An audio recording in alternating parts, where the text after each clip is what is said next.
നമുക്കറിയാം CBSE NEET പരീക്ഷകൾ ക്രമക്കേടുകൾ കൊണ്ടാണ് രാജ്യത്ത് കോക്രോച്ച് ജനതാ പാർട്ടിയുടെ പ്രതിഷേധം പ്രസക്തമായത്. കേന്ദ്ര വിദ്യാഭ്യാസ വകുപ്പ് മന്ത്രി ധർമ്മേന്ദ്ര പ്രധാന്റെ രാജി ആവശ്യപ്പെട്ടുകൊണ്ടുള്ള പ്രതിഷേധത്തിന് CJP സ്ഥാപകൻ അഭിജിത് ദീപ്കെ നേതൃത്വം കൊടുത്തു. പരീക്ഷാ ക്രമക്കേടുകളെ തുടർന്ന് ജീവനൊടുക്കിയ വിദ്യാർത്ഥികൾക്ക് പ്രതിഷേധ വേദിയിൽ ആദരവും അർപ്പിച്ചു. പ്രതിഷേധത്തിന് നേതൃത്വം നൽകാൻ CJP സ്ഥാപകൻ അഭിജിത് ദീപ്കെ ഇന്ന് രാവിലെയാണ് അമേരിക്കയിലെ ബോസ്റ്റണിൽ നിന്ന് ഡൽഹിയിലെ വിമാനമിറങ്ങിയത്.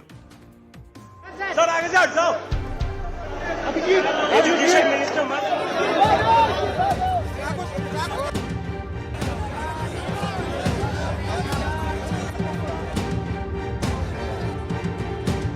कि ये कोई सोशल मीडिया ट्रेंड नहीं है, ये एक आंदोलन है जिसकी आज शुरुआत हो चुकी है और आगे वाले टाइम में ये आंदोलन और आगे बढ़ता जाएगा, बड़ा होते जाएगा.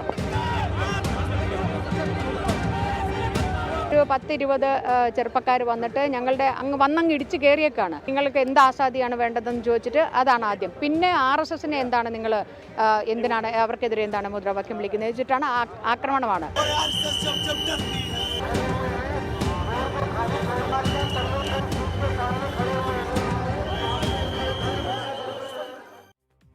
ഡൽഹിയിലെ ജന്തർ മന്ദറിലാണ് ഈ പ്രതിഷേധം അരങ്ങേറിയത്. ഏതാണ്ട് 1 ലക്ഷത്തോളം ആളുകളെ അക്കോമഡേറ്റ് ചെയ്യാൻ കഴിയുന്ന ജന്തർ മന്ദറിൽ എന്തായാലും അത്ര കൂടുതൽ ആൾക്കാരെ ഉണ്ടാക്കാൻ CJP കഴിഞ്ഞില്ല എന്നുള്ളതാണ് ഇന്നത്തെ റിപ്പോർട്ടുകൾ സൂചിപ്പിക്കുന്നത്. അതേസമയം മറ്റൊരു കാര്യം കൂടി ശ്രദ്ധിക്കണമായിരുന്നു.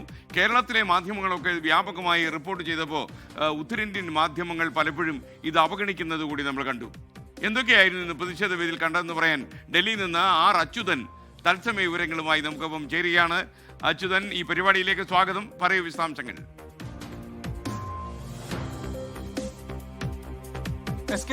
Good evening. അതായത് ഈ നീറ്റ് ചോദ്യപേപ്പർ ചോർച്ചയിലും അതുപോലെ തന്നെ CBSE വെബ്സൈറ്റ് തകരാർ, ഈ രണ്ട് വിഷയങ്ങളിലുമായി കേന്ദ്ര വിദ്യാഭ്യാസ മന്ത്രി ധർമ്മേന്ദ്ര പ്രധാന്റെ രാജി ആവശ്യപ്പെട്ടുകൊണ്ടായിരുന്നു ഈ സമൂഹ മാധ്യമങ്ങൾ വഴി ഒത്തുചേർന്ന കോക്രോച്ച് ജനതാ പാർട്ടി ഇന്ന് ആദ്യമായി തെരുവിലേക്ക് ഇറങ്ങിയത്.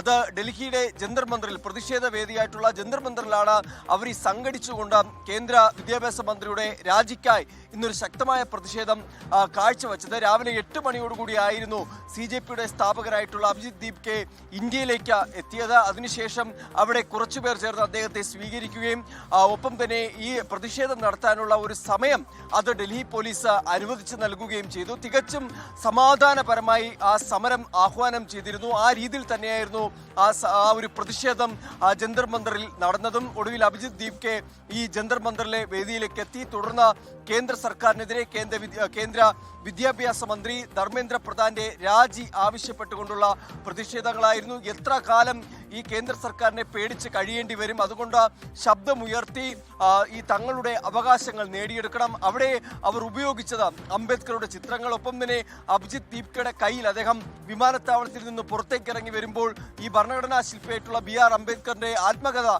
കയ്യിൽ ഉയർത്തിപ്പിടിച്ചുകൊണ്ടാണ് അദ്ദേഹം ഈ വിമാനത്താവളത്തിന് പുറത്തേക്ക് വരുന്നത്.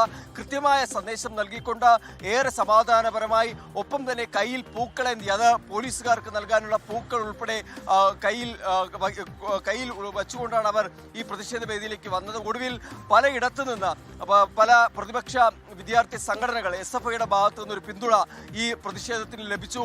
CPI നേതാവായിട്ടുള്ള ആനി രാജ സമരവേദിയിലേക്ക് വരികയും പിന്തുണ പ്രഖ്യാപിക്കുകയും ചെയ്തു. ഒപ്പം തന്നെ സാമൂഹ്യ പ്രവർത്തകൻ ആയിട്ടുള്ള സോനം വാങ്ചുങ്ങും ഈ സമരവേദിയിലേക്ക് എത്തുകയും ചെയ്തു. അങ്ങനെ കൃത്യമായ ഒരു പിന്തുണ ഈ സമരത്തിന് ലഭിച്ചു. എന്നിരുന്നാലും അവർ പ്രതീക്ഷിച്ച അത്ര ആളുകളെ, അല്ലെങ്കിൽ അത്രയും പേരുടെ ഒരു ആളുകളെ അവിടേക്ക് കൊണ്ടുവരാൻ, സംഘടിപ്പിക്കാൻ കഴിഞ്ഞില്ല.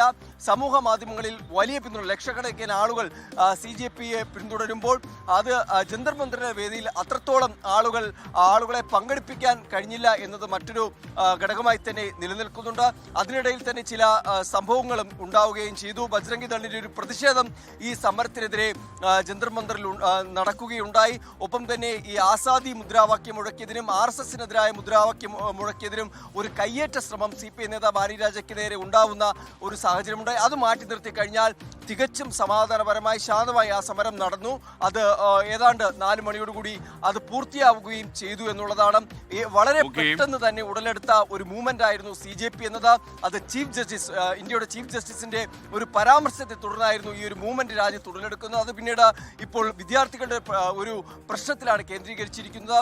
വരുന്ന ദിവസങ്ങളിൽ വിദ്യാഭ്യാസ മന്ത്രി രാജിവെച്ചില്ലെങ്കിൽ അത് രാജ്യവ്യാപകമായി പ്രതിഷേധം ഉണ്ടാകും എന്നൊരു ആഹ്വാനം കൂടി ഇന്ന് ഈ സമരവേദിയിൽ ഉണ്ടാവുകയും ചെയ്തു. SKN.